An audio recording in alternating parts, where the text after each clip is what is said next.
you know, making yourself completely untargetable. It can be through so much life gain that they can't do anything about it. Strategies where you aren't winning, but you're essentially making their entire deck do nothing. Now, for a good example of what is a prison-style deck, Stacks. Stacks is a prison deck. Sure. And all it's really concerned with doing is blanking your cards as best as it can, and then killing you with something at some point. The prison deck would like to make sure that you can't play anything for the whole game. Which is, in some way, almost the reverse of a combo deck, where a prison deck wants to reduce the card quality of all of your cards. A combo deck kind of wants to make their card quality go to infinity with the right combination of cards. Exactly. So we have, and so Enchantress is kind of a little bit of a gamble to play in an event, in that Enchantress has excellent matchups versus a lot of the creature-based decks, and very poor matchups against a lot of the combo-based decks. Tyrell, Kizer, and likely the winner of this will be punching themselves a spot in our top 8. Now playing against Esper Stoneblade, which I have to think this is another very good matchup for Enchantress. I think it's an incredible matchup for Enchantress. One of the things is, if a Enchantress of any kind, and the two kinds that are generally played are Argothian Enchantress and Enchantress's Presence, if either of those cards manages to get out, you essentially have something very, very similar to Elves with a Glimpse of Nature Resolved. Right. And that is absurd when that gets going. And it's no less absurd for Enchantress. So this Enchantress build has 2 win conditions. It has Emrakul, the combination of Emrakul, Sarah's Sanctum, and Karakas as one way, which will eventually, and that one's one way where they'll try to completely stall out the game forever, and that's their inevitability factor. The second one is he is playing 1 Sigil of the Empty Throne, just 3 white for a rare enchantment. Whenever you cast an enchantment spell, get a 4/4 Angel token into play. Don't forget Words of War. He's got Words of War. He also has Words of War. So he has 3 different ways to win the game. You know what card I really like in this deck is Words of Wind. Right. Well, Words of Wind really, so Words of Wind you oftentimes see also as any of the words really can lock out the game. So why do you like Words of Wind more than, say, Words of War? Words of Wind can get you either an infinite or a quasi-infinite combo sometimes by, not necessarily infinite, I shouldn't say that. You can essentially lock out your opponent from being able to do anything in very, very fast succession. Because what you can do is return to your hand something like a Utopia Sprawl or a Wild Growth, and then they are forced to return to their hand something. And then when you cast your Utopia Sprawl or Wild Growth, it triggers another draw. So with Words of Wind, you can replace it. And if you happen to have another Utopia Sprawl or Wild Growth, essentially what you could do is, for a mana, you can pop one of their permanents for every mana you have. And it's most very trivial people, yeah. Now we get a mulligan from Lewis Corso. What does Lewis really need to see here in order to make this happen? I think that he needs discard. Yes. Very, very quick. He has 2 Inquisition of Kozilek, 2 Thoughtseize. And then I think he needs Force of Will to stop a Enchantress of any kind. Any Enchantress on the table is just devastating. He has 3 Force of Will. He has 1 Vindicate. His creatures are just the 4 Stoneforge, 1 V-Click, 3 Snapcaster Mage. From the sideboard, he has a couple more things: a Disenchant, another Force of Will, Engineered Explosives. A lot of dead cards game 1. Utopia Sprawl on turn 1 from Tyrell, Kizer, Lewis with a fetch land for a Tundra. So actually 3 ways to win from Tyrell is usually 1 more than most Enchantresses you see out of an Enchantress deck, is it not? Well, you know, I actually think that sometimes there's an incidental way to win. And I actually view the Emrakul as the incidental way to win. Because a lot of times what you do is you discard it to make sure that your deck doesn't run out of gas. Right. So Ponder from Corso, not shuffling, and off a draw. Kizer at this point really early in the game hoping to, and there we go. That is the perfect time. Yes, and but no land, no mana. That should be just fine though. Yeah, as long as he gets to untap without anything going wrong, he'll be in just fine shape. Lewis has about 3 or 4 turns to push damage until Tyrell's going to create just a mess of things on the board. So Stoneforge Mystic would be great here. He's really, that 20, they've got to put a bullseye on that pretty quick.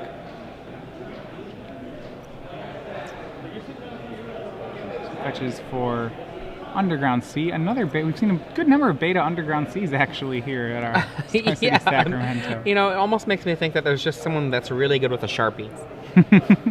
And we have a Ponder. Ponder, so shuffling, cracking the fetch line to get a fresh top 3. My favorite Ponder, the 3-moon Ponder. I see a Caracas, a Swords to Plowshares, and a land. Unless he needs land, I would be shuffling this away. He might need the land, though. Looks like he does, and he put the Swords second to top.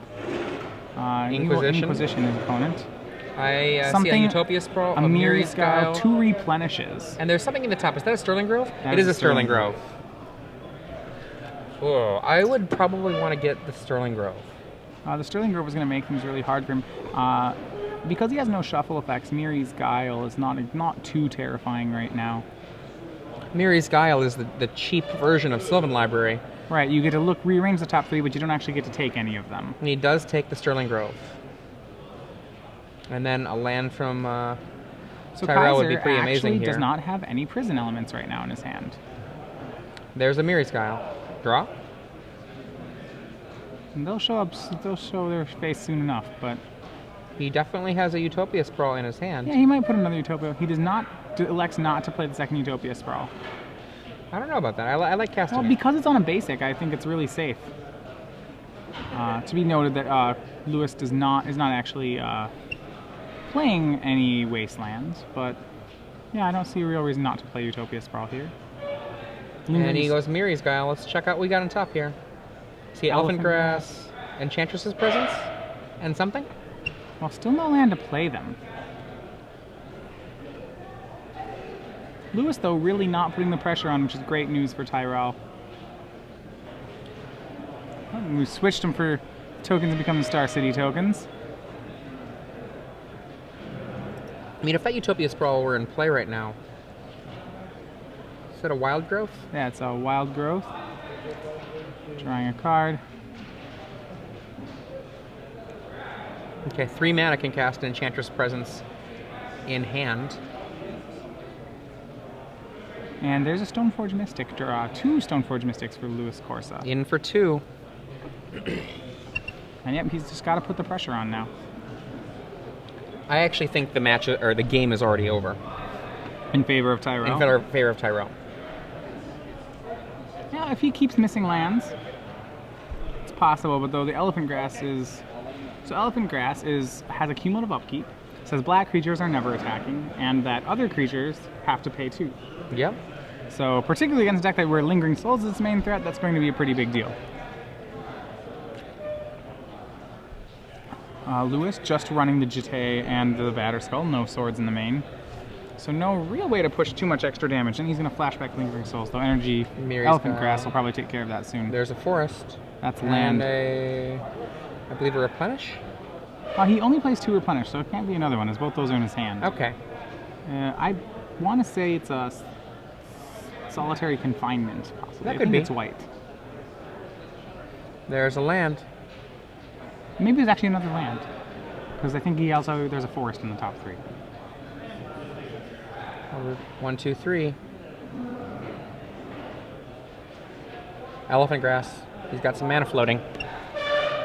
What does that do? Well, it means you can't attack with very many creatures. Oh, but the good news is that it has cumulative upkeep, so there's no way he can keep it on the board very long. It's true. How could he? Well, Another Elephant Grass. Now it costs 4 mana to attack. With the 2 replenishes in his hand, that's going to buy him quite a few turns. Elephant Grass has a cumulative upkeep of 1, I believe. That's correct. So Tyler may be content just to let the Elephant Grasses pay for them once, then maybe even pay for them twice.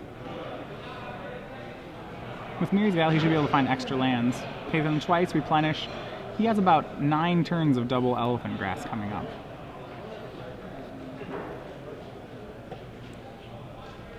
So sit back in your chairs, and Tyrell, as he starts to gain control of this. It may take a while to actually reach a point where he's winning, but he certainly is in control.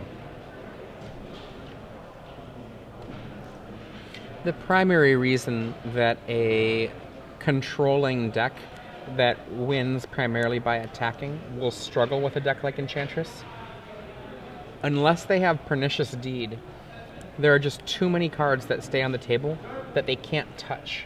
And all of those cards can create such a drastic card advantage engine that you just fall behind. Right. Mirror's Gale. He's choosing to stack the triggers in such a way that he gets to Mirror's Gale before deciding whether or not to pay for the Elephant Grasses. He's going to choose not to play for them. He probably has found something pretty good. 1, 2, 3. Solitary Confinement. Does that work? Yeah. Does it resolve? Oh, does that? Yeah. Yes, it does. And now you can't touch the Solitary Confinement. Let's draw.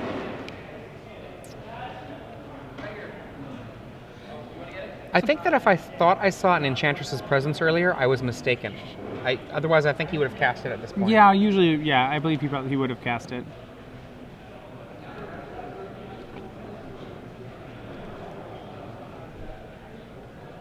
And we're going to see the Stoneforge Mystic put a Batterskull into play, perhaps? Umezawa's Jite, that works just fine.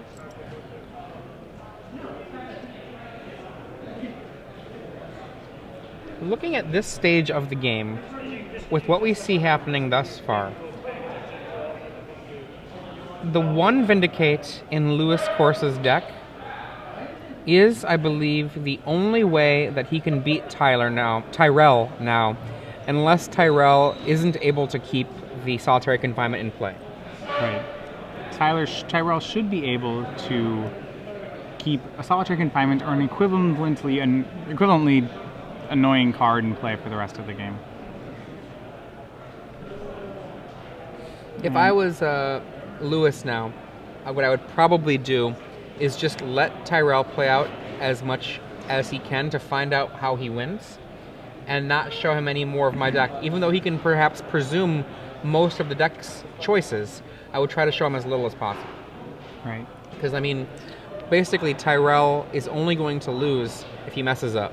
And Tyrell is casting Replenishes, looks like. Enchantress's Presence. He's playing Enchantress's Presence. Oh, he discarded the Replenish, sorry, to the Solitary Confinement. And Presence, now all his cards will double cantrip. So despite the no-draw effect of Solitary Confinement, he will be drawing plenty of cards a turn. Now it's draw 2 with an... draw 2, that's just an Enchantress. Says go. End of the turn, we're going to see a Batterskull come into play. Alright, picking up a Germ token, but still no real plays for Lewis.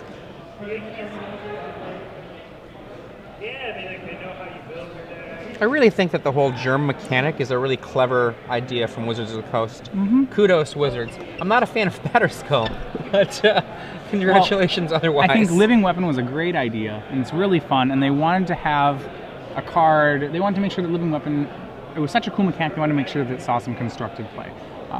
When you have such a cool mechanic, you want to make sure it stays around, or that people, I think one of the greater things that was always known is they had such a cool idea, for example, with ninjas, and there wasn't really much to do with them, but it was a really great idea. So they wanted to put, something really good. They put Batterskull in, which is good, but turned out Mortar Pod also ended up being playable as a living weapon. So now we have discarding Moat, actually. Oh, is that Moat? Okay, never mind. And that's the Utopia Sprawl, draw, and that's it. and here, at this point, this is where Enchantress, I think Geshe referred to this as what I would call garbage time in a game, where the game is over, but it's not technically over. Draw from another Utopia Sprawl. It would probably take Tyler, 4 more turns to win. 4 more turns, maybe even more. But now remember, he can't even target the Solitary Confinement. Lewis can't even target the Solitary Confinement because that Sterling Grove is not going to let him. Right. Another Mirror's Guile. And eventually Tyrell is going to resolve a second Sterling Grove, in which case everything he has will have a Shroud. And he discards for having drawn too many lands. Until Lewis just passes the turn right back. He kind of sees the writing on the wall, but just wants to make his opponent go through the motions. At this point, both players will probably speed up the pace of the game. Tyrell will probably be cautious enough to try not to do anything that will... there's the Sigil of the Empty Throne. Every single art enchantment he casts now comes equipped with a 4/4 angel. Going for a quick kill. He discarded a Karakas, so he's not going to have his Emrakul Karakas engine online, though he doesn't really need it. It's time to start making angels. Utopia Sprawl. Another Utopia Sprawl and an angel there.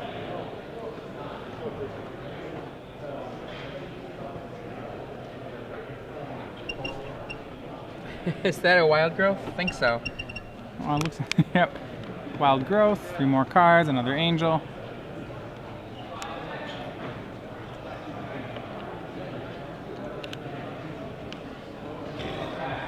Now, the angels might have a little bit of difficulty with that batter skull on the other side of the table if he chooses to put the batter skull on one of the souls tokens. In that case, Tyrell might have to go to his Words of War to win the game. I think he can probably put out enough angels that he doesn't care. I suppose eventually Tyrell will put out, and Lewis he's no need to go through let's this. Let's just stop. I see you've got a Sigil of the Empty Throne. That's fine. All right, so sideboards. Lewis will have a lot of cards to come out here. He will not need Swords to Plowshares. He probably will not need Umezawa's Jite. He will want, to be sure, we said Inquisition of Kozilek, which is very key in hitting one of the early Enchantress effects. The Enchantress deck without an Enchantress effect is much more vulnerable. He will probably board in the 2 Spell Pierces. He may board in any of the 3 Surgical Extractions. The 1 Disenchant and the 1 Engineer Explosives will also almost certainly come in. I actually also like Sword of Feast and Famine for trying to nibble at things that if your plan is working, the sword can help nail it in. Right. Cards you might not like. Lingering Souls in this matchup. I don't like Lingering Souls in this matchup at all. He needs something. All he really needs is if he's going to play a sword, he needs some creature that can hold a sword, and that's it. Snapcasters does a better job of that because it's also a spell. There's no reason for Lingering Souls. I actually think that the Batterskull Stoneforge engine might be not correct in this matchup. I think it's too slow. It might be too slow. In that case, though, he probably will have to keep some number of Lingering Souls and or Stoneforge Mystics simply because he has to actually put a clock on Tyrell. I agree. He has to have something that he's doing that hurts them. So maybe it is the Lingering Souls then, in the sense of if they might be stronger than the Stoneforge Mystic, while not very strong, still might give him the clock that he wants. I actually might think just to say goodbye to both of them. That's too much to take out. You need to have something that's going to be dealing the damage to have it not be a slow-rolled game for Tyrell where he goes to a late moment. Right, the only other thing that Lewis could possibly do is try to win off Jace the Mind Sculptor, fate sealing his opponent until Jace can ultimate him for the game. On the other side of the table, Leyline of Sanctity is not unreasonable versus discard. No, and choke. Oh gosh. He has 2 choke for the matchup, which is very good. Go ahead. If he fears that his opponent is going to bring in mass enchantments kill, Karmic Justice is amazing, and it's even pretty good against simple disenchant or engineered explosives.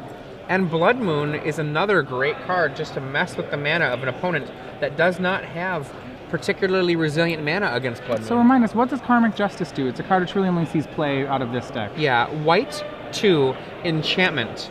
Whenever a opponent destroys one of your permanents, you in return can destroy any one of theirs of your choice. All right. So let's pretend that you cast Karmic Justice, and then later your opponent blows up a Pernicious Deed. Says Hush. Destroying, or Hush, yeah, but destroys 5 enchantments of yours. Well, then I could take all their lands with You can choose 5 permanents, any permanent you want, and just blow them up in return. Well, does Karmic Justice count itself? Yes. Very nice.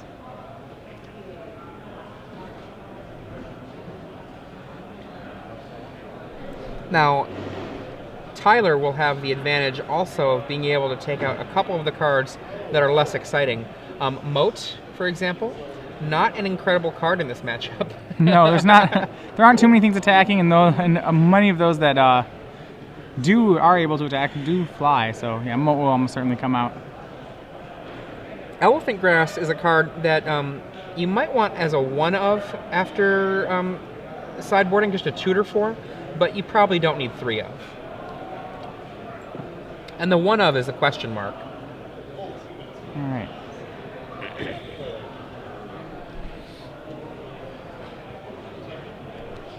Tyler looks very ready. Lewis looks like he's still thinking a little bit. I'm kind of wondering if he's butted up against the edge of his 3 minutes. Yeah. Well, Lewis, I mean, maybe is he shuffling? Or is he contemplating his opening hand? Especially the opening hand is, so he's decided to keep. Lewis appears to be mulligan. Lewis says keep. Tyrell immediately responds by saying mulligan, it looks like.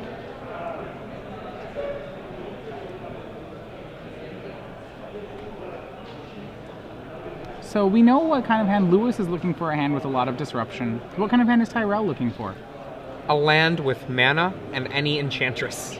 Because as long as an enchantress lands, he should roll over his opponent. So really, if there's no enchantress in the hand, toss it away. All right. Now, does a Sterling Grove count as a confined enchantress's presence? That's more questionable. If your hand is strong, yes. If you're otherwise strong, I mean. If it isn't, then not so much. Because if it's the only card that you're going to have to get there, you're going to have to lose the card from the Sterling Grove to go find the enchantress. And then if it is then countered, not only are you down that extra card, because Sterling Grove does have the Enlightened Tutor effect on a stick, which means you're down a card. But Right. then if you're empty afterwards, it's just really bad. So Tyrell, immediately starting on a fetch land, checking to see if his opponent has Stifle. No, he does not. Probably will be Wild Growthing something. I would love a Miri's Guile right now. Miri's Guile would also be very good. Corso with a Force of Will in his opening hand, and it's Wild Growth. Wild Growth.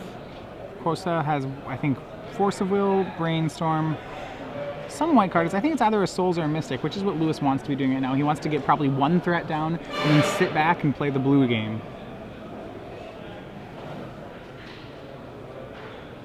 So he searches for Tundra.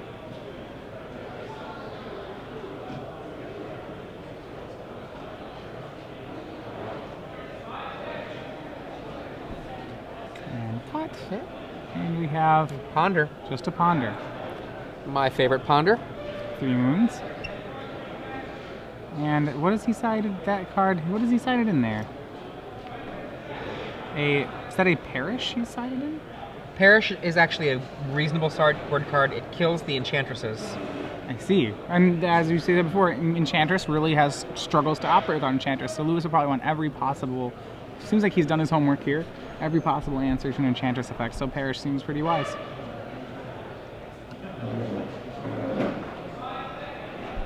We see a second land, giving Tyrell 3 mana with the Wild Growth, Probably Forest with Wild Growth, and a Plains. going for Enchantress's presence here? Probably. Because Lewis's mana is not blue, right? No. Lewis's open mana is not blue. So he's going to probably have to respond with the Force of Will here. If it is indeed... Oh, Sterling Grove with a mana floating. Interesting. Why would you float the mana? Oh, you have to. There's no other way to do it. There's no other way to do it. Sterling Grove should be fine. Lewis probably will hang back and counter whatever it is Sterling Grove gets. Maiden Phase Brainstorm, the best kind of brainstorm. Alright, and he's found a fetch land off it. That interaction, one of the cornerstones really of Legacy. And he has found a Stoneforge Mystic in here, so he now will have a way to win. Playing and shuffling away the 2 cards he doesn't want.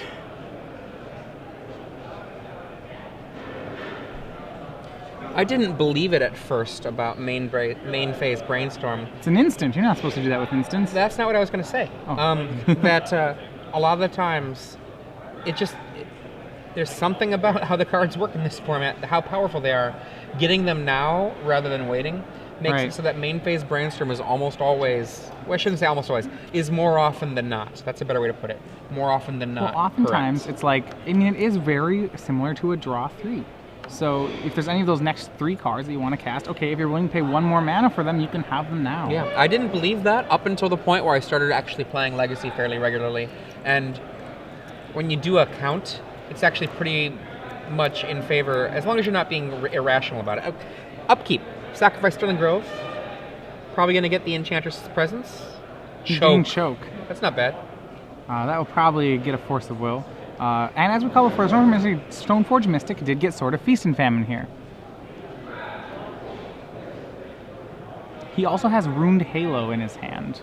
Choke. No second white. Choke will get the Force of Will. Is that going to get rid of a Snapcaster, leaving the Brainstorm in hand? I think that's what I think so. And we don't know what he pitched. He kept a... He pitched a Brainstorm, it looks like.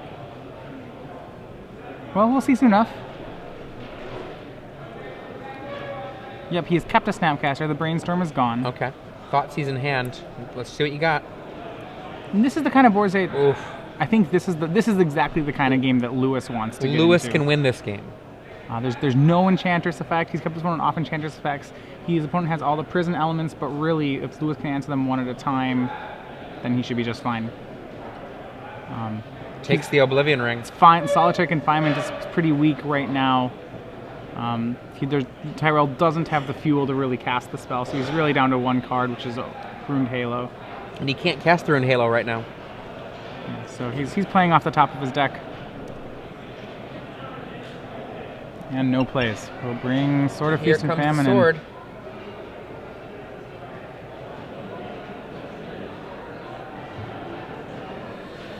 And it's going to be picking up the sword, I bet. Ooh, and a counter spell drawn, straight counter spell drawn by Lewis. It seems very strong. She looks like a bird. Discarding the Solitary Confinement. Seems like a reasonable discard in this So situation. Lewis at this point, like I said, can play the blue deck game and really not cast a spell for the rest of the game. Enlightened Tutor. It'll be fine. If it's something too terrifying, Lewis has Counterspell, and maybe to show us wrong a little bit, he does have that Snapcaster Mage he kept instead of the Brainstorm will be extra strong with the Counterspell that's in his hand. This is true.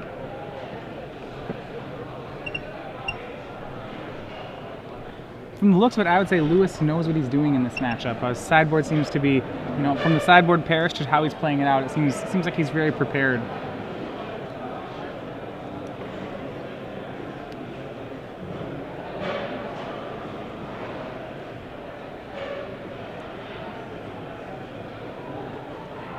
Enchantress's Presence. I'll almost certainly get the first counterspell out of Lewis's hand.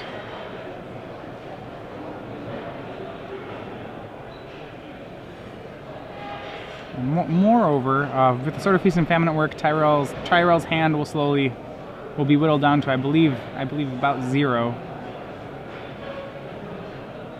And yeah, that'll see. There's not the miss the counterspell. One more blue mana. Lewis does not have the correct mana right now, actually, to cast Snapcaster into Counterspell. So instead, he's going to play Lingering Souls. Attacks for 3. Untap. Discard your Ruined Halo, I believe. Yep. Untap. So he has Perish, Snapcaster Mage. In his graveyard, he has a Counterspell. I believe he has a Ponder from earlier on. I'm not sure on that. Enchantress's Presence? Is that what it's going to be? Right off the top, Enchantress's Presence. That was an amazing top deck. Responds by a Snapcaster Brainstorm. Yeah, he's going to see if he can get that Force of Will off it. Jace? Well, it's no Force of Will, but Jace will. And there's that land he needed to, one more turn to actually lock out the game. No Force of Will. So Tyrell has, really only one turn. Lewis has enough damage on the battlefield. So Jace, Fate Seal. Maybe he'll have 0 turns. Fate Seal. Keeping it on top. You can have it. That means it's probably not an enchantment. 1, 2, 3, 4, 5, 6, 7. Go to 5. I'll untap my lands. I believe it's an Argothian Enchantress. I think I saw him flip it there, that'll bring us to game 3. And he has 3 blue, so he can do Snapcaster Counterspell if he wants. Right. Oh, nope, he's Lingering Souls. I don't know if I like that Lingering Souls. Well, he knows what's on top. Empty hand knows what's on top. Yeah. All roads lead to victory. So, 1-1, Tyrell and Lewis. So Tyrell, left on a mull to 6, didn't find an Enchantress in his opening in his hand. Even if he had it, Lewis was ready with enough control elements to counter it, and I think, is one of the weaknesses of Enchantress, is that it really does need that extra card draw. Otherwise, you end up with a hand of Solitary Confinements. So, yeah, absolutely. And if you're not having a working draw engine going, then it's just not all that exciting. And actually, even further, if you only have a single Enchantress going, a lot of the cards that you're going through, yes, you're cycling through your library, but you're not getting anything more impressive going unless the spell itself is impressive. So it's the second one that really makes the engine start whirring. Right. The first one's a break even, and the second one is where your opponent just slumps back in his chair. I mean, in playing certain control decks in the past, I've often, depending on my hand, let the first Enchantress happen. Let's say I've got a Pernicious Deed out, and it's only the second one that makes me blow the world. Right.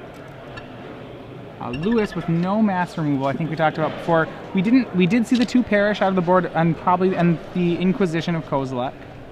He's going to want the game to play out very similar to the last one. Answer the key threats, get a threat down.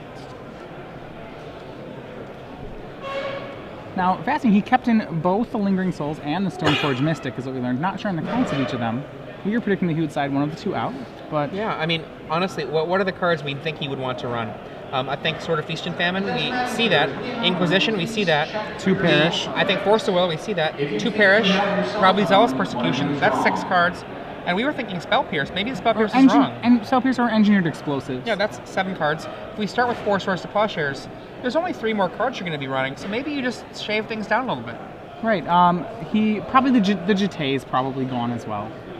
I think after watched that game, the Stoneforge Mystic, because of its ability to find the Sword of Feast and Famine, still I think carries its weight as probably your threat of choice. Yeah. You really just need to quickly get a threat and then grind them down. Tyrell looking like he's on a mulligan, perhaps? Shaking his head, at least. We'll know in a second. Doesn't like it. Mull.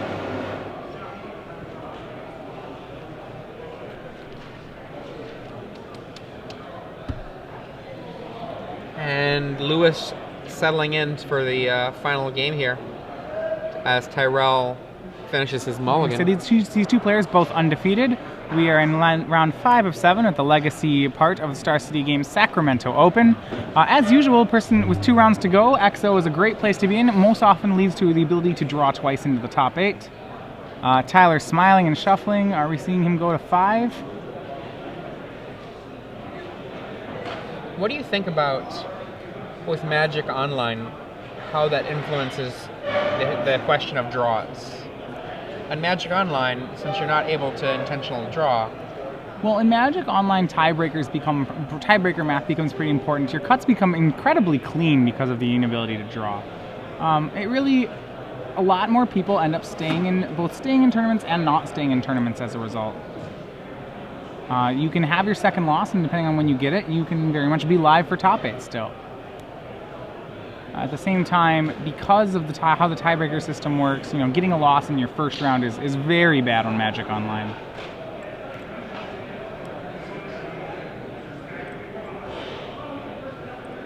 A large number of mulligans going on.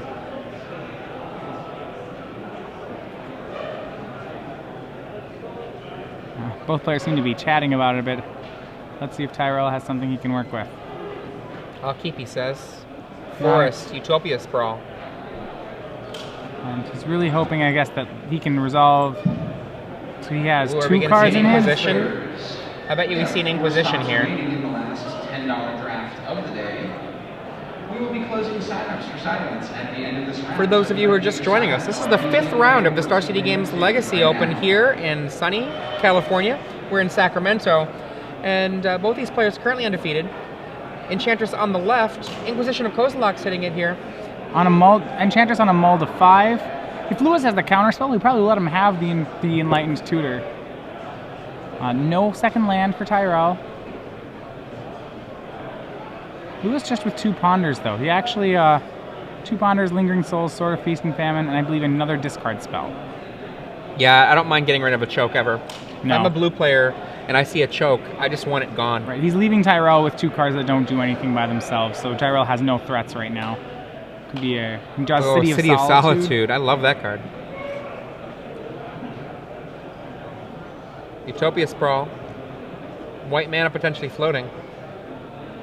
He could Enlighten Tutor right now and just set the top of his library, let's say, with an Enchantress's presence. and then hope that Lewis has nothing else. And he's going to do that. And I believe probably almost certainly will be for the Enchantress's presence.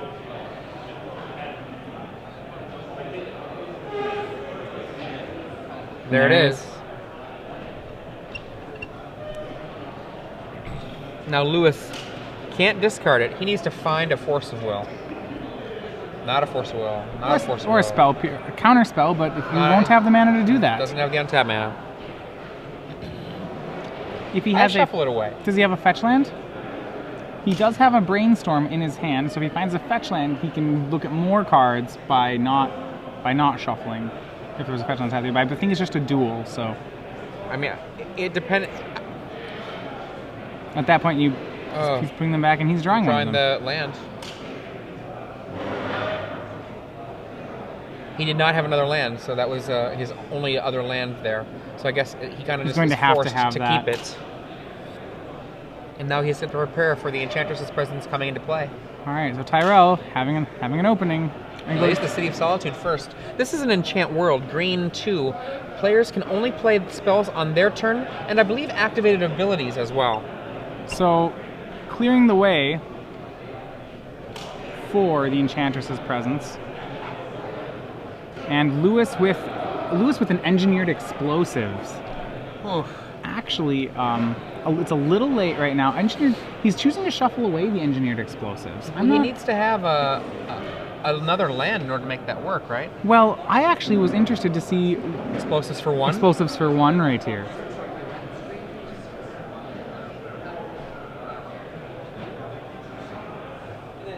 And a potential explosives of 1 really could buy a lot of turns right now. Absolutely. The caveat is that Tyrell would get to resolve Enchantress's presence, but then would basically have to start drawing wild growths too. Look at that Force of Will, a little late to the party. So late. Tyrell just waiting. Yep. When's it my turn to play Magic? He's got all the time. He's not trying to end this game in any sort of rush.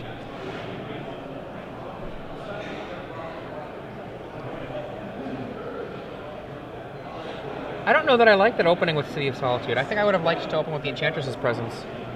Well, if that happens, this draw, then Lewis would have gotten 2 Force of Will the City of Solitude, right? Boom. That is the danger, though. Now Tyrell's going to have to... I don't mind him Force of Willing the City of Solitude. No, if not it means that I've got Enchantress's presence in play. Right. Oh, is that a top deck? It's a Sterling Grove. Oh, and fetch another Enchantress's presence, perhaps. Because he can't do it on Lewis's end step for a couple of reasons, really. So we're going to try again. Will this next Enchantress, this one, can't be Thought Seized, can't be... So really, can't be Vendilion clicked, can't be anything. Tyler's going to have this Enchantress's presence. Yeah. Lewis is going to then hope up to set up an Engineered Explosives for 3 is probably what the next thing he's going to dig for. Disenchant is another possibility. Yep. Probably, yeah. Disenchant's great. The E on 3 probably... Jace is not terrible. Not at all. Lingering Souls. Unexciting to me. You gotta get this party started at some point, though. Yep, and Enchantress's presence is out. Go. So I keep going back to this play where Lewis didn't take the Engineered Explosives. Oh, goodness. Lewis wanted to sack his fetch land at the end of the turn, but couldn't. Tyrell reminds him. City of Solitude. There was no real influence on how the game played out. He can do it during his upkeep, yeah. Yeah.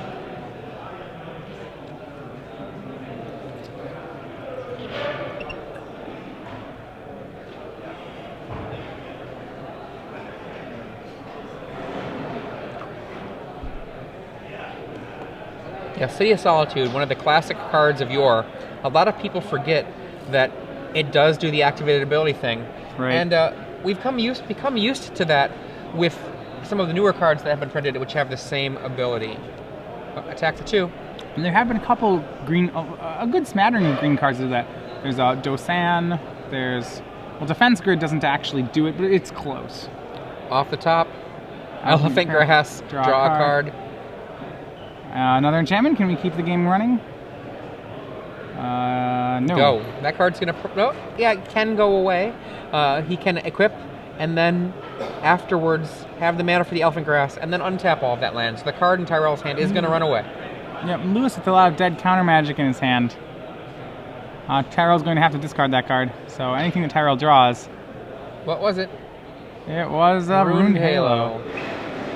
Yep, he names the wrong colors off Utopia Sprawl, which is a very difficult game to do correctly on this state.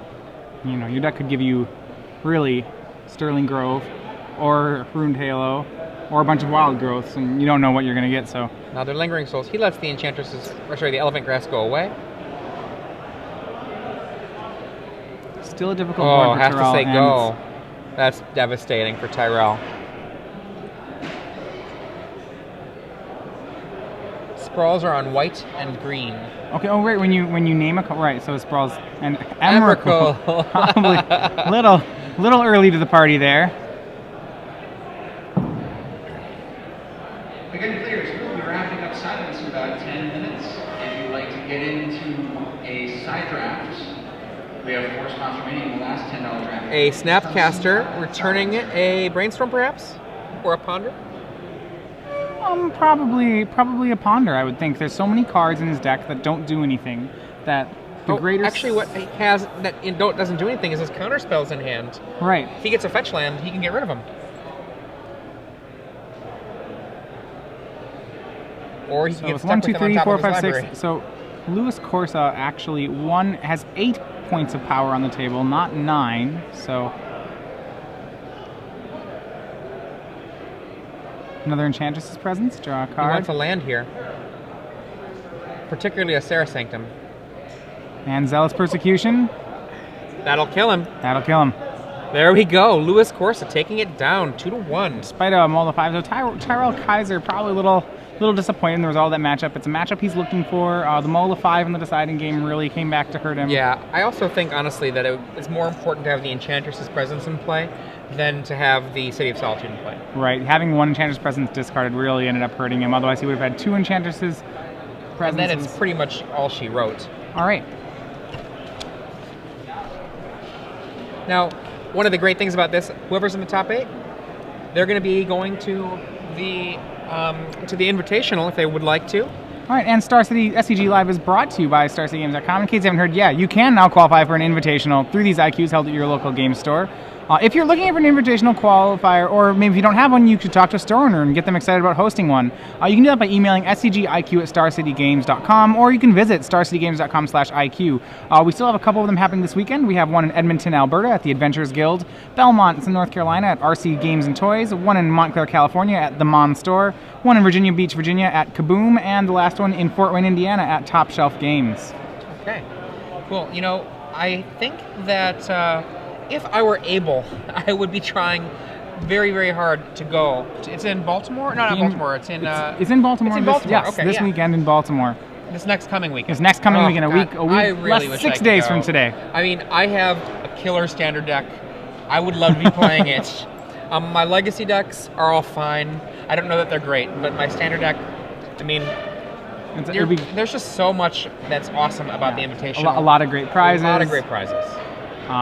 Plus the times. There's a lot of really fun players that show up that you'd be like, oh wow, all these people that have been doing really well, they're excited to play some good Magic, and they're there for 2 days of awesome like tournament play. So it's really good. 3 days actually, really, to be more accurate, right? Yeah, I mean, you usually have to fly in, the day before. Most people won't. So yeah, 3 days sounds about right. So we're going to take a short break, and when we come back,